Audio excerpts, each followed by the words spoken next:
मौसम के पीछे पड़ जाते हैं। और बताएं क्या हो रहा है, तो उधर से कहता है मौसम बड़ा खराब। कहता हाँ बड़ी गर्मी हो गई, वो कहता हाँ भी बड़ी गर्मी। काम कुछ नहीं है, बात बेवजह की गपशप चल रही है। गौसे आलम फरमाते हैं जो मौसमों पर एतराज करता है उसका नाम ना फरमानों में लिख जाता है ना शुक्रों में लिख जाता है। वो बंदा है जो अल्लाह के कामों पर एतराज करता है।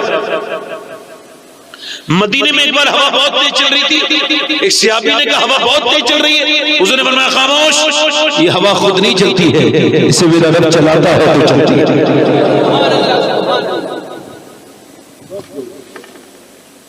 मगर अब लोगों ने तो ठानी रखी है कि वो नाशुक्री करे बगैर मारी करे।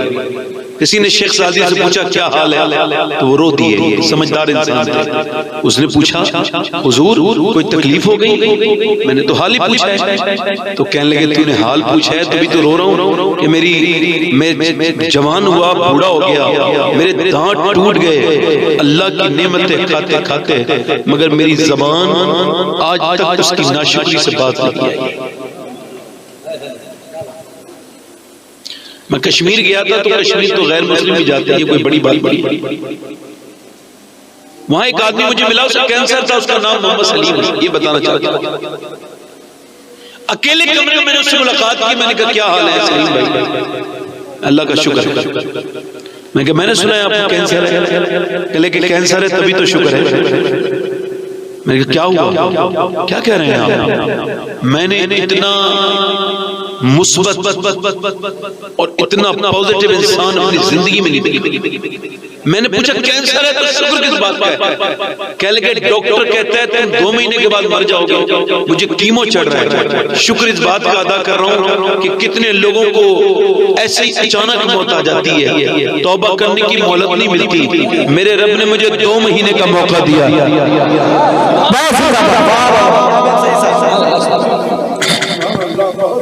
कहने लगा मुझे लगता है कि मेरा जरूर मेरे रब मुझसे मान जाएगा।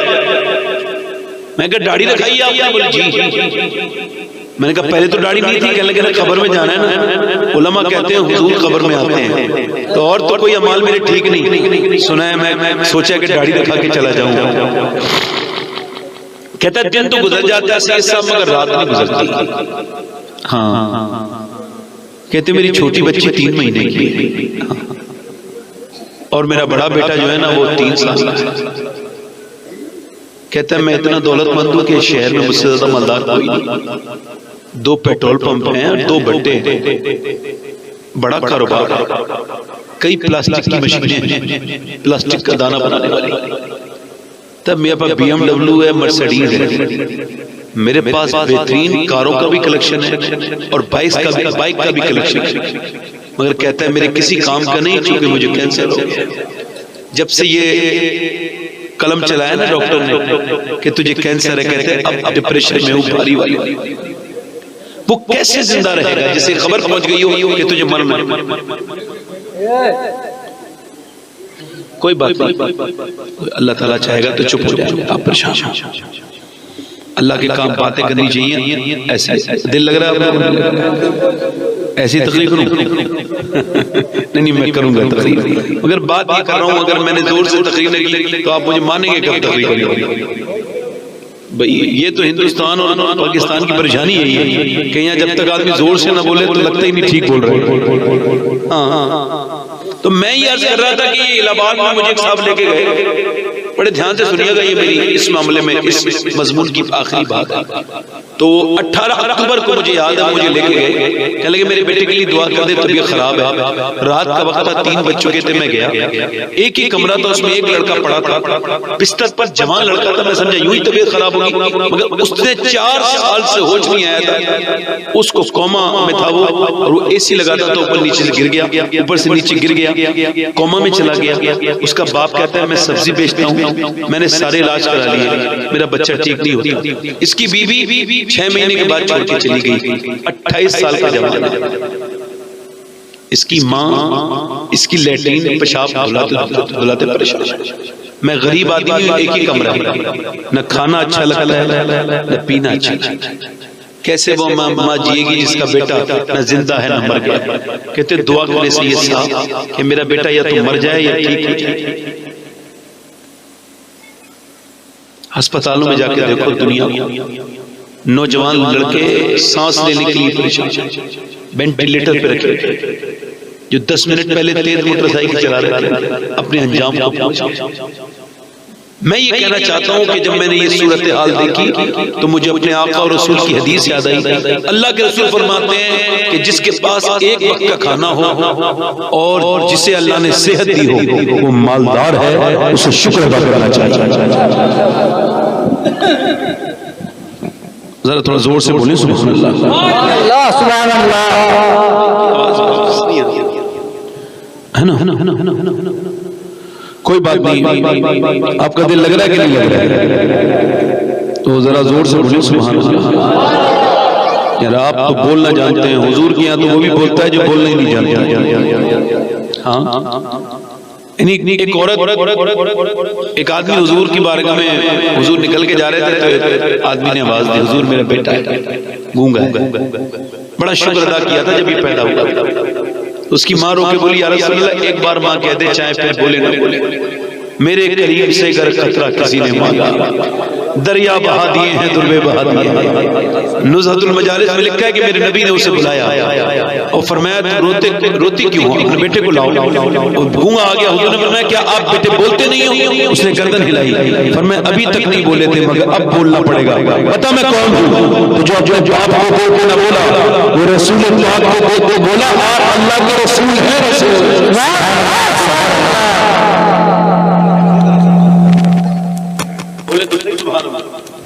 सुभान अल्लाह। बोले हल्का सा भाई इसका माइक ठीक है, 2-3 शेर पढ़ दो। नहीं माइक ठीक है, आवाज वापस नहीं आ रही। ये जो है ना इसका इसका मेरी तरफ चेहरा कर दो। ये जो है ना ये हाँ इससे डब्बे को मेरी तरफ कर दो। नहीं उसको इसको नहीं। आप बैठे आराम से, आप बैठे वो कर देंगे। आप बैठे। अच्छा आपको लग रहा होगा बड़ी यार रात हो गई बैठे हैं, आपको यकीन नहीं होगा मगर सही बात यही है, आप आए नहीं है, आपको अल्लाह ने आने की तौफीक दी है। हाँ मैं सही कह रहा हूँ, आप हुजूर की महफिल में नहीं आए हैं, हुजूर ने आपको बुलाया है। बस रहने दे। जब हुजूर किसी को बुलाते हैं ना तो खाली हाथ नहीं भेजते, झोलियां भर के भेजते हैं। अगर आप तकल्लुफ करेंगे ना, तकल्लुफ में खाना तक नहीं मिलता यार। तकरीर तो बात छोड़े आप, जब आदमी कहता है ना मैं भाई खाना चाहिए तो मिलता है। बोले जरा जोर से सुभान अल्लाह। इंशाल्लाह बोलेंगे, आप लोग नहीं भी बोलेंगे तब भी कोई मसला नहीं। मुफ्ती साहब के समात खाने 2-3 शेर पढ़ता हूँ, समात खाने। मैंने ये कलाम हुजूर की बारगाह में पढ़ा है, मदीना शरीफ जो पढ़ रहा हूँ। जो लोग मदीना जाना चाहते हो पढ़े मेरे साथ। क्या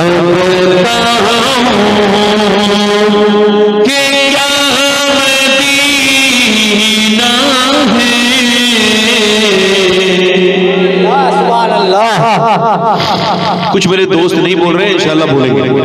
हाँ क्या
सुभान अल्लाह।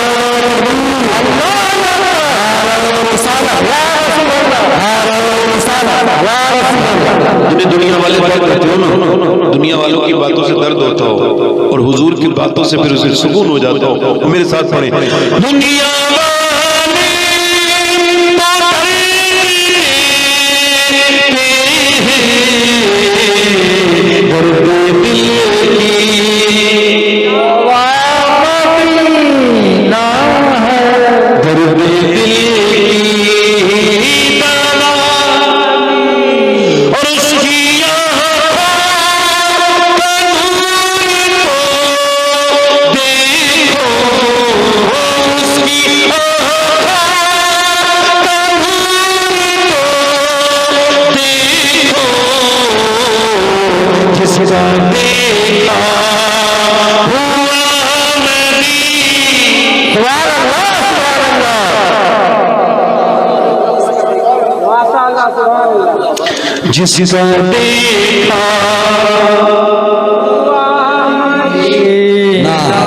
जिसका देखा कुछ लोग कहते हैं मदीने से बुलावा आएगा तो जाएंगे, है ना, मदीने से बुलावा आएगा तो जाएंगे। और औरतें भी कहती हैं मदीने से बुलावा आएगा तो जाएंगे। अच्छा, कचहरी से बुलावा खूब आता है और सुनार की दुकान से भी बुलावा आ रहा है, मदीने से बुलावा नहीं आ रहा है। डंडी मार रहे हो, झूठ बोल रहे हो, तुम्हें जाना ही नहीं है भाई। जाना होता तो फिर ये क्या क्या दुनिया की बातें बना रखी है। बुलावा आएगा तो जाएंगे। एक शायर पढ़ा था, मेरा दिल तड़प रहा है। कितने शायर ऐसे पढ़ रहे हैं झूठे, मेरा दिल तड़प रहा है, मेरा जल रहा है सीना, ये दवा वहीं मिलेगी, मुझे ले चलो मदीना। मैंने कहा तुझे झूठ बोलने के लिए मिंबर ही मिलता है, क्या हुआ? मैंने कहा यार तेरा दिल तड़पता ना तो 10 लाख की कार ना खरीदता, 1 लाख खर्च करके पहले मदीने चला जाता। और कुछ लोग मदीने जाते हैं बेचारे, जाके भी नहीं जा पाते। इससे तो बेहतर है ना जाएं, वहां जाके तस्वीरें निकालते हैं, उसे टूरिस्ट पॉइंट समझते हैं। क्या समझते हैं? काबे का और तस्वीर साहब आ गई, मौलवी साहब देखने वाले लोग बेशरम हो जाते हैं, जाके बेगैरत हो जाते हैं। इन्हें क्या हो जाता है? काबा पीछे है, साहब की तस्वीर बाहर आ गई। मदीना गुंबद खज़रा के पीछे और साहब की तस्वीर तो देखो। मक्के में गौसे आज़म चल रहे हैं, चलते चलते आपने नीचे की कंकरियां उठाई और उठाने के बाद चूमा और चूमने के बाद रोने लगे। मुरीदों ने पूछा हुजूर मक्के की कंकरी क्यों चूमते हैं? फरमाने लगे तुम्हें पता नहीं है मेरे नाना 53 साल मक्के में चले हैं, क्या पता कौन से कंकर को मेरे नाना से निस्बत हासिल हो गई।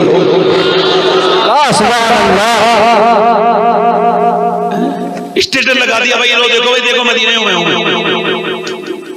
तस्वीर लगा दी, फेसबुक पर अपलोड कर दी, इंस्टा की स्टोरी बना दी, ट्विटर पे लगाई, व्हाट्सएप के स्टेटस पे लगाई, भाई मैं मदीने में हूं। और बेवकूफ फिर कहता क्या कोई लाइक करो, मैं मदीने में हूं, कोई मुझे शेयर करो, मैं मदीने में हूं। बेवकूफ खड़ा मदीने में है और दुनिया वालों से लाइक मांग रहा है। अगर अल्लाह तुझे अकल देता तो एक लाइक मदीने वाले से मांग लेता। नारा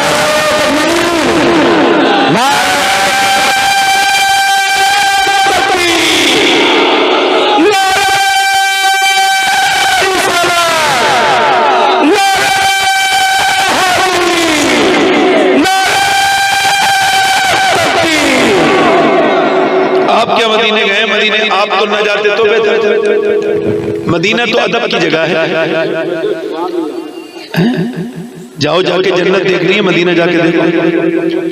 अब कुछ लोग बाजार देखते रहते हैं, वहां पे तस्वीरें लेते हैं, खाने खाते हैं, मजे लेते हैं, एंजॉय करते हैं, उसे तफरीह का समझते हैं, पिकनिक पॉइंट समझते हैं, जाकर के तफरीह करते हैं, सयाही करते हैं। मगर मेरा इमाम जब गया था, मेरा इमाम जब गया ना मदीने, तो आप रोने लगे, कहने लगे खौफ है समा खराशी सके तैबा का, वरना क्या याद नहीं नालो फवाहम को। आला हज़रत फरमाते हैं मेरा दिल करता है हुजूर की बारगाह में जाऊं तो रो रो के अपना दर्द बयान करूं, मगर मैं रोता नहीं, आवाज नहीं पैदा होने देता, हल्के हल्के रोता हूं। क्यों? कहने लगे मेरे रोने से कहीं मदीने के कुत्तों के कान को तकलीफ ना हो जाए। क्या बात है, क्या बात है। आला हज़रत गुजर के जा रहे हैं, कुत्ते ने कुछ मांग लिया। उम्मन कुत्ता भी भिखारी होता है। आला हज़रत ने उसे कुछ दे दिया, गोश्त का टुकड़ा वगैरह कुछ दे दिया, फिर रोने लगे। अल्लामा ज़ियाउद्दीन मदीनी कहते हैं मैंने कहा हुजूर आप क्यों रोते हैं, कुत्ते को तो आपने दे दिया, अब रोने का सबब क्या है? फरमाने लगे तुझे पता नहीं ज़ियाउद्दीन ये कहाँ का कुत्ता है। फिर आपने अपनी नात का मक्ता कहा, पाराए दिल भी न निकला दिल से तोहफे में रजा, इन सगाने कुसे थी जान प्यारी बाबा। कहते हैं अहमद रजा हिंदुस्तान का कुत्ता नहीं था, मदीने का था।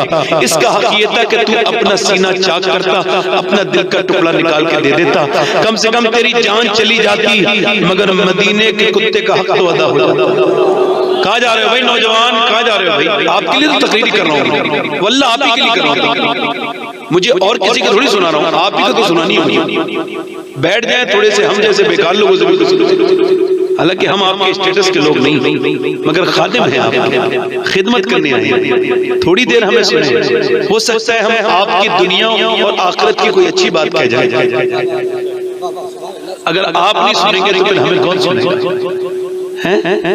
मदीने की बात कर रहा हूं, लोग मदीने जाके तस्वीरें खींचते हैं, बदतमीजियां करते हैं। मेरे साथ एक लड़का मदीने गया, अब वो वापसी में वो मिल ही नहीं रहा।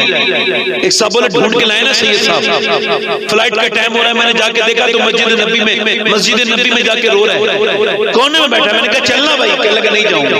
मैं कहा तुझे तो बड़ी मुश्किल से लेके आया हूँ मैं मदीने, कहने लगा जब नहीं देखा था ना मदीने बात और थी, अब नहीं जाऊंगा। वही दुनियादारी जाके हिंदुस्तान में है, मेरा कारोबार वही झूठ, मेरी दुनिया वाली जिंदगी। मैंने बड़े मोबाइल खरीदे, बड़ी गाड़ियां देखी सैयद साहब, मगर जब से मदीना देखा है अब मेरा किसी चीज को दिल नहीं करता है। फिर के गली गली तबाह ठोकरे सबकी खाए क्यों, दिल को जो दे खुदा तेरी गली से जाए।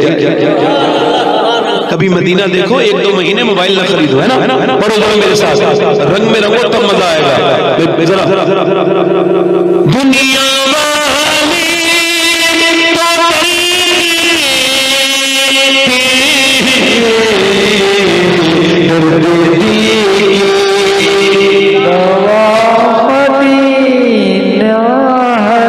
भाई देखो शुरू में पढ़ो तो पढ़ो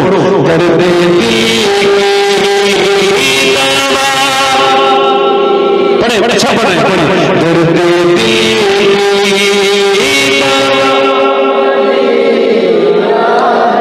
और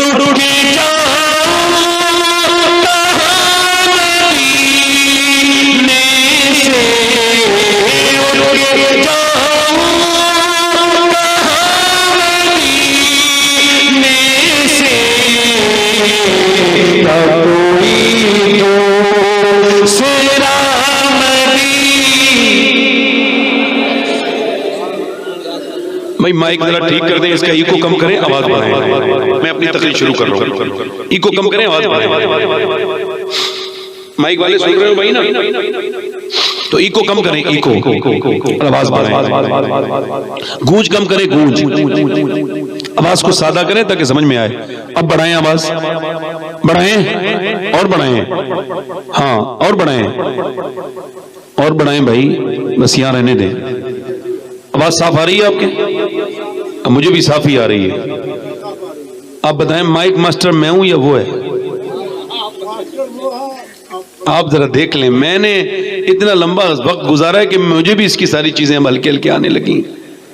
मैं ये अर्ज करना चाहता हूं कि ये जो इस वक्त तेजी के साथ बच्चे बच्चियां बिगड़ रही हैं, मैंने बड़ी तकरीरें की हैं और आज की मेरी तकरीर का उन्वान है बच्चों की परवरिश। ये आम सी बात है, कुछ लोग यहां पे बाप बैठे हैं, कुछ लोग बनेंगे मुस्तकबिल में, फ्यूचर में।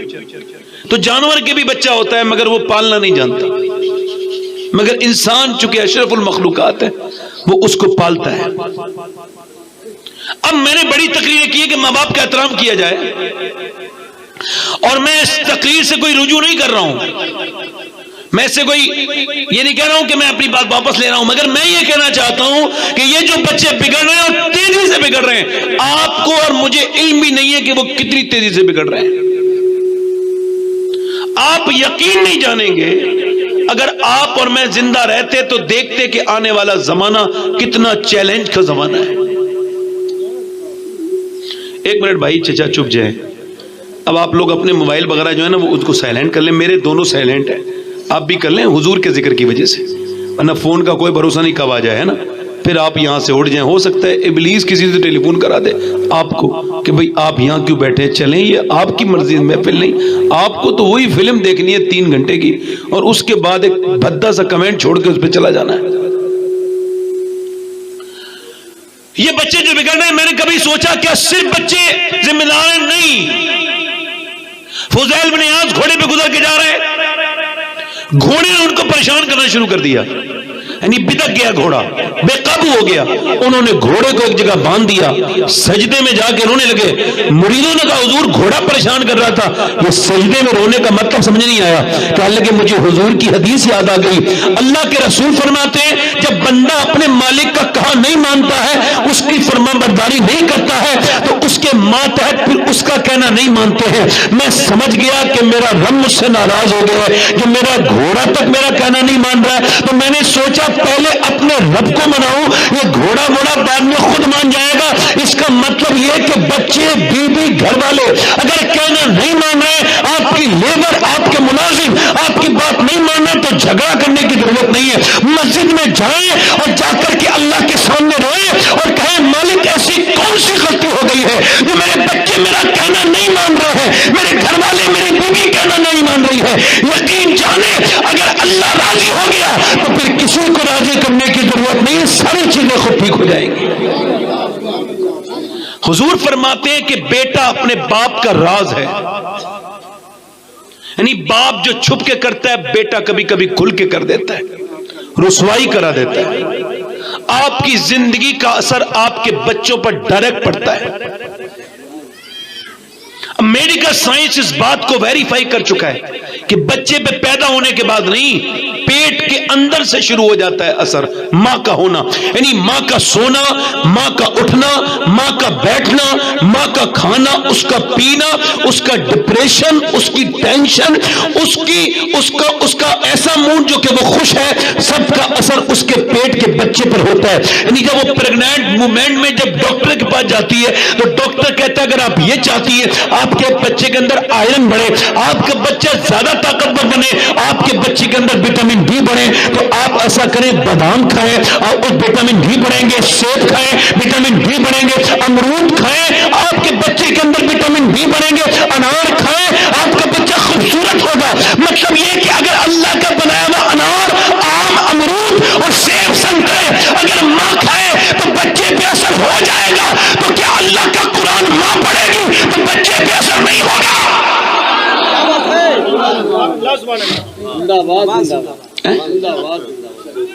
नहीं होगा असर। क्या दिल्ली के करीब 80 किलोमीटर दूर एक जगह पानीपत, वहां एक बच्चा नोमानी नस्ल का पैदा हुआ। पैदा होते ही रोने लगा। 1 दिन तो 2 दिन तो 3 दिन तो हकीम डॉक्टर को दिखाया, ठीक नहीं हुआ। 1 महीने के बाद फखरुद्दीन बाउद्दीन जकरिया मुल्तानी के दामाद गुजर के जा रहे थे, उन्होंने जब रोते हुए देखा तो अपने मुरीदों से बोले ये बच्चा रो नहीं रहा है, अल्लाह की तारीफ कर रहा है, हमद बयान कर रहा है, अल्लाह का नाम ले रहा है। मुरीदों ने कहा हुजूर कैसे, आओ दिखाते हैं। पहुंचे कोई है घर में, बाप निकल के आया, आपका बेटा रोया जी, आपका बेटा अल्लाह का वली है। कहा आपका दिमाग ठीक है, न सोया है न सोने दिया है, लगातार परेशान कर रहा है, आप इसको वली कह रहे हैं, ये कहां की तुक की बात है। कहा लाए मेरी गोद में लाके दें, बाद में बात करेंगे। गोद में बच्चे को दिया, एक कान में कुछ पढ़ा, दूसरे में बच्चा खामोश हो गया, दोनों कानों में कुछ पढ़ दिया। मुरीदों ने पूछा हुजूर ये क्या हुआ? बड़े बड़े हकीमों से ठीक नहीं हुआ, दवाइयां खिलाई, मेरा बच्चा चुप नहीं हुआ, लगातार रोया, आपने क्या पढ़ दिया उसके कान में? कहते हैं बाद में बताऊंगा, पहले ये बताएं क्या इसकी मां कुरान की हाफिजा है? कहा तो सुनो, जब ये बच्चा पेट में था ना तो उसकी मां ने उठते बैठते चलते फिरते खाते पीते चक्की चलाते रोटी बनाते इतना अपने रब का कुरान पढ़ा, इतनी शिद्दत से तिलावत की कि मां के पेट के अंदर बेटे की ग़िज़ा कुरान की तिलावत बन गई, उसकी रूह की ग़िज़ा कुरान की आदत बन गई। बच्चा जब पैदा हुआ मां जचकी में चली गई, उसने कुरान पढ़ा नहीं और उसे भूख लगी, कुरान की तुमने दवाइयां खिलाई, मैंने एक कान में एक आयत पढ़ी, दूसरे में दूसरी पढ़ी, बच्चा खामोश हो गया। उसी बच्चे का नाम शमसुद्दीन बू अलीशा कलंदर पानीपती है। यानी ये जो बच्चे बिगड़ रहे हैं, ये जो जिनकी तन्हाइयां बर्बाद हैं, नापाक है, नापाक है, नापाक है। इन्हें इंस्टा की स्टोरियां ले गई, इनके ईमानों को फेसबुक ले गया। वो लड़कियां जो बरहना इनके मोबाइलों में आती हैं, ये समझते एंटरटेन है। नहीं नहीं, ये तेरे ईमान का जनाजा है। मेरे भाई, सहाबा अपनी आंखें निकाल देते थे। एक आंखों से देखना कितना बड़ा घटिया काम है। जो बदनिगाही करता है मरते वक्त उसका ईमान छिन जाता है, उलमा ऐसा फरमाते हैं। और आज बदनिगाही तो हर वक्त है। अब डेटा वसूल हो जाए, कोई फिल्म देखी, बरहना लड़कियां देखी, सब कुछ नौजवानों ने देखा। मैं अपनी कौम को अपने सामने बर्बाद होते देख रहा हूं, मगर अफसोस ये है कि मैं कुछ कर नहीं सकता। मगर इनकी माओ से पूछो, इन बच्चों की, ये जो खड़े होकर पेशाब करते हैं लड़के, इनकी माओ से पूछो जब ये पेट में थे तो उन्होंने फिल्में देखी थी कि नहीं देखी थी।